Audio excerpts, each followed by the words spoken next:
Hello, 325ers. My name is Joseph Picarella, and this is my project presentation.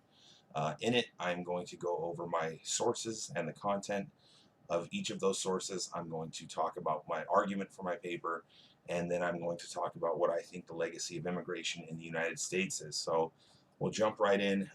These are in no particular order. So for my sources, the first source I chose was Mary Church Terrell. Uh, Mary was kind of a pioneer when it comes to civil rights in the United States. She was an activist in the late 19th, early 20th century. The reference I'm actually using is a speech that she gave in the late 19th century, which was then printed in a magazine in 1904. And in this speech, she is basically calling for all Americans of all races to do something about lynching in the United States, which was um, kind of an epidemic at the time. It was far more prominent in the South during this time, but it was happening all over America. And in the speech, she is calling for all Americans to do something about it because the act was barbaric, to say the least. Um, Mary was an extraordinary woman. She was one of the first African American women to receive a college education. She was one of the first, or she was the first African American woman to be named to a major school board, to be named to a school board in a major U.S. city, which was Washington, D.C. She was one of the founders of the NAACP, and she was the founder of the National Association of Colored Women. So, yeah, I definitely felt that her speech was pretty powerful, and I definitely wanted to reference it in my paper. The next reference that I chose was a gentleman named Joseph Pickering. Joseph was a English farmer, and he kind of kept a journal and a diary of his journey from England to the United States in 1830. He felt that he had no choice but to emigrate to the United States because he simply could not make money as a farmer any longer in England. He was pretty much bankrupt, and his journal really does a good job of documenting the difficulty for people with little to no means to get to the United States in the early 19th century. It took him 65 days to get from England to the US, and it was not an easy journey by any means. But I also feel like his journal does a great job of showing um, the other side of the coin, basically showing how a lot of people who have come here didn't really want to, but they felt they had no other choice. Um, so that's why I chose Joseph's journal as a way to or as a reference. My next choice for reference is by a gentleman named Warren Michio Suniishi, which I hope I pronounced that correctly. Warren is actually an American citizen.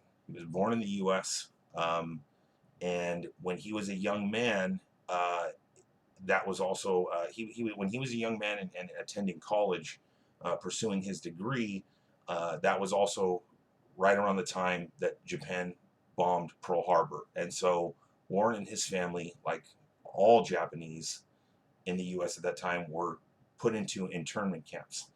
And Warren, despite he and his family's lives being ripped apart by this, Warren was very much an American, and he wanted to go fight for his country. So that's what he did. He joined the United States Army, went to the Pacific to fight in World War II, and his memoirs kind of talk about how he was torn during this time, not because he felt any type of loyalty towards Japan, but because he realized that he was fighting for a country that was in the midst of treating him and his family and so many other families poorly just because they were of Japanese descent.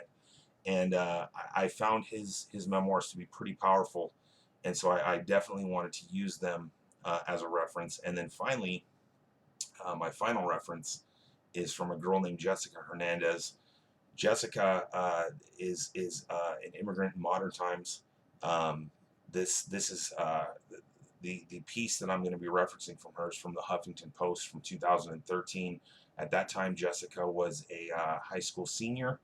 But she and her mom had immigrated from Mexico when she was a little girl. And in the piece, she really talks about and really gives a good idea of how hard it is in today's, in modern times for immigrants to assimilate into the U.S. She talks about how difficult it was for her as a little girl having to go to a new school in a new country where she doesn't speak the language. She talks about how difficult it was for her mom to find decent wages um, in order for them to survive here in America. She talks about how long it took for she and her mom to gain legal status. And I think that her story paints a really good picture of what it's like to be an immigrant in the United States today. Um, and all of this together brings me to what my argument in my paper is going to be, which is essentially that despite the United States